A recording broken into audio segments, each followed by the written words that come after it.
That said, I want to single out three elements of the Realist curriculum for special focus and say a little bit more about how those are differently taught or differently emphasized or differently justified by realists, especially in contrast to the idealists as we've seen so far.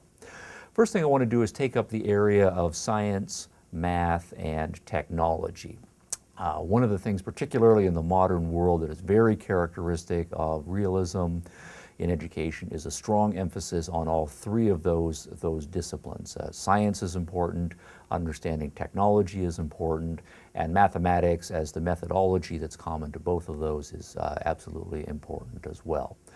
And the rationale for this is fairly straightforward and should make sense to us now. We do live in the modern world in a very technologically innovative society. We do live in a scientifically innovative society, and so certainly just as part of general education, it's important for people to be scientifically savvy and for to be technologically savvy as well. Whether students in their particular career choices end up going into engineering or going into science, some will, some won't, but certainly we do want to present the sciences and the technologies as a possible career outlet for them to train the next generation of students who will then go on to be the ones who can contribute to innovative engineering and innovative science.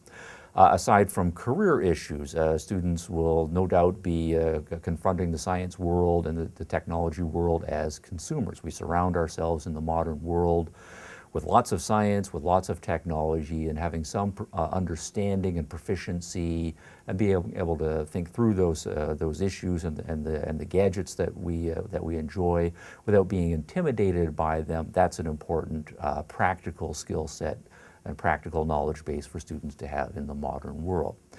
In the modern world, we're also Democratic and Republican in our political orientation, and what that then means is, as a matter of public policy, we're going to be asking our students, by the time they are mature adults, to be voting on a large range of issues, and many of the issues that we ask them to vote upon require some knowledge of scientific matters and technological matters. If we think about many of the biomedical issues about innovations in biotechnology or innovations in computer technologies or issues about environmental values and global warming and so forth.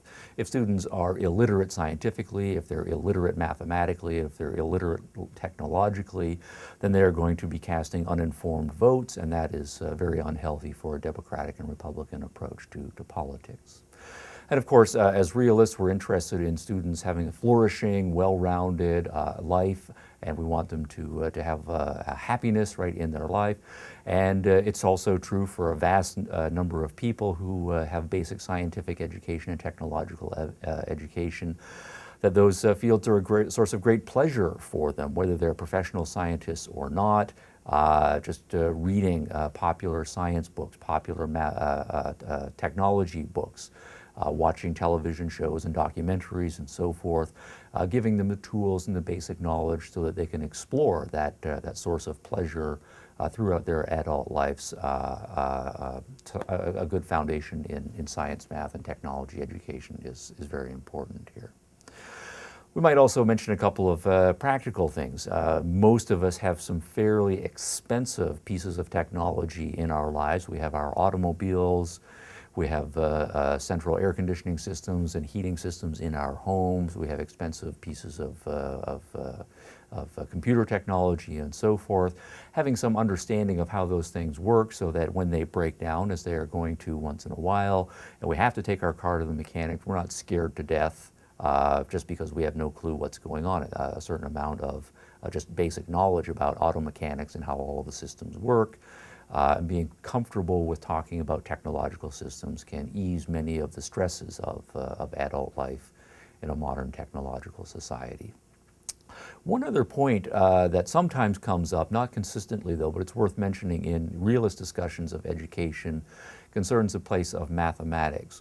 One suggestion I've come up against a couple of times, or actually several times in my readings and discussing with other realist educators, is the idea that particularly, say, through the high school level, the claim will be made that mathematics should never be taught as a separate branch of study, that mathematics as the method side of the sciences, as the method side of technology, should always be taught in an integrated fashion with the actual content branches. Now, the argument will be, once one gets to the higher order mathematics, there certainly can be value to abstracting out various sorts of mathematical branches of investigation and just running with those.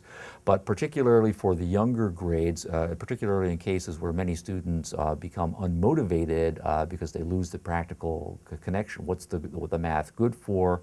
Always having the math tied to the particular problems and issues that one's trying to solve in the sciences or technologically, that always means that the students know why the mathematical tools that are being developed are useful, because they can see them rather as useful in solving the particular problems they're trying to solve in chemistry or in physics or in electronics or whatever it is that they are studying.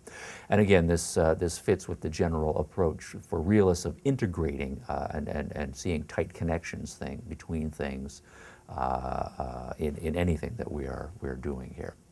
All right, science, math, and technology, absolutely central to the realist curriculum and should be taught in an integrated, practically oriented fashion.